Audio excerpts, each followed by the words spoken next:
कार्यकर्ता आणि सामाजिक कार्य करणारे आता संपणार आहेत. पैसे नसणाऱ्यांकडे सामाजिक कार्य करताना अडचणी येत आहेत. पूर्वीसारखे नमस्कार करून निवडणुका आता जिंकता येत नाही. पैशांशिवाय राजकारण करता येत नाही. त्यामुळे यापुढील काळात गोरगरीब चळवळीतला कार्यकर्ता राजकारणात दिसणार नाही.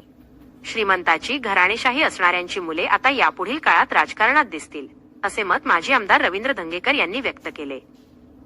जाधवर ग्रुप ऑफ इन्स्टिट्यूट आणि सत्या फाउंडेशन यांच्या वतीने गरीब व गरजू लोकांना 12,000 कपड्यांचे वाटप करण्यात आले. नरे येथील प्राचार्य डॉक्टर सुधाकरराव जाधवर शैक्षणिक संकुल येथे उपक्रमाचे आयोजन करण्यात आले होते.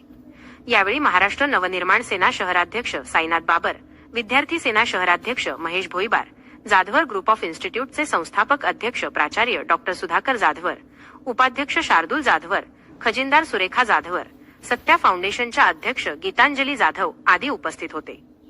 या प्रसंगी बोलताना संस्थेचे उपाध्यक्ष शार्दूल जाधवर म्हणाले, आपल्या धर्मात वस्त्रदान हे श्रेष्ठ दान आहे असे आपल्या धर्मात सांगितले आहे. देशाला स्वातंत्र्य मिळून 75 वर्षांपेक्षा अधिक वर्षे झाली, परंतु आजही अनेक लोकांना स्वच्छ धुतलेले कपडे घालायला मिळत नाही. केवळ चांगले कपडे घालायला न मिळाल्याने लोकांचा आत्मविश्वास कमी होतो. त्यामुळे या उपक्रमाचे आयोजन करण्यात आले आहे.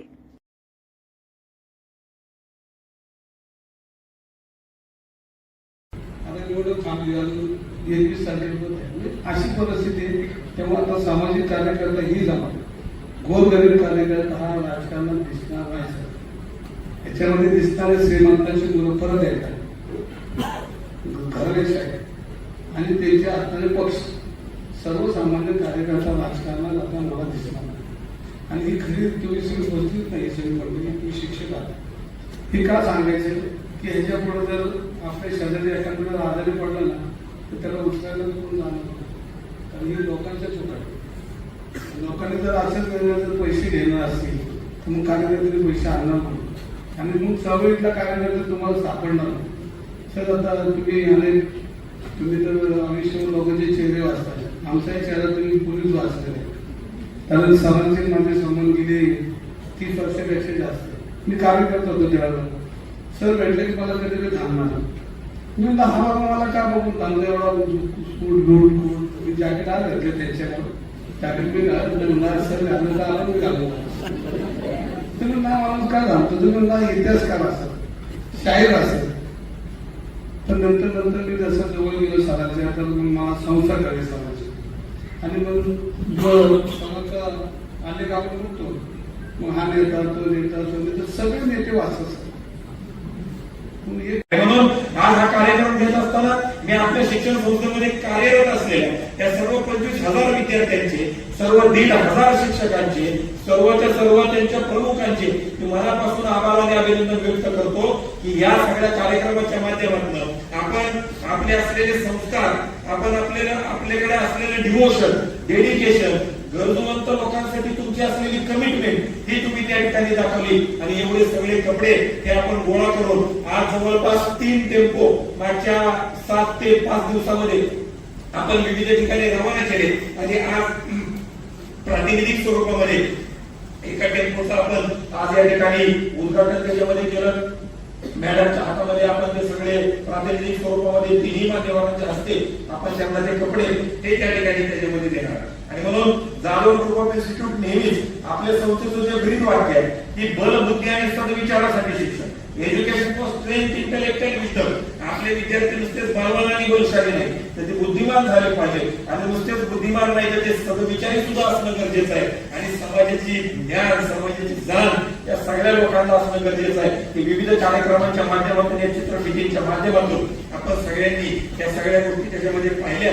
आणि त्याच्यामुळे आज ज्या वेळेस आपण हा कार्यक्रम घेतोय त्यावेळेस सर मला एक गोष्ट सांगायची की इकडे शिक्षणाचं आपण कामकाज करतो.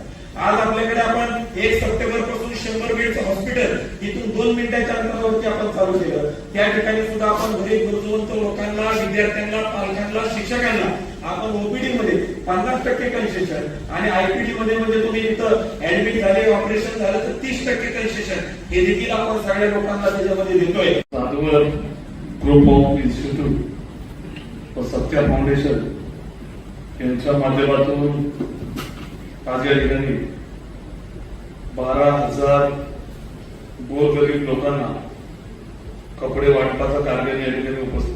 त्या ठिकाणी आपलं इन्स्टिट्यूट करत आहे. खर तर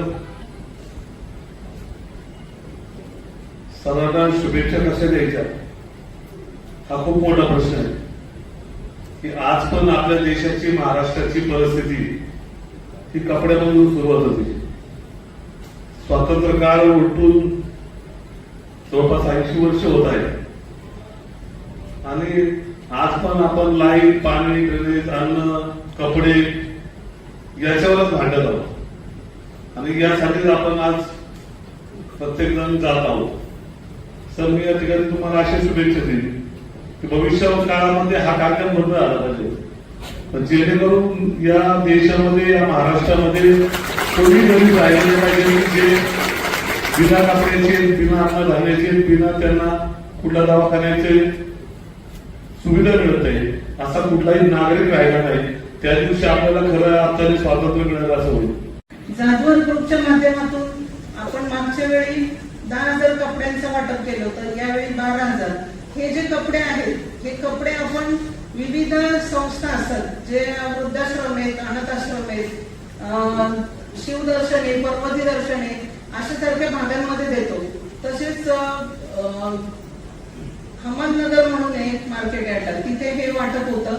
जे लोक आपल्या मठाजवळ असतात, वेगवेगळ्या साई मंदिराजवळ असतात, या लोकांनाही आपण ते संध्याकाळच्या वेळी तिथे वाटप करत असतो आणि त्या कामामध्ये त्या भागातली लोक मला मदत करत असतात.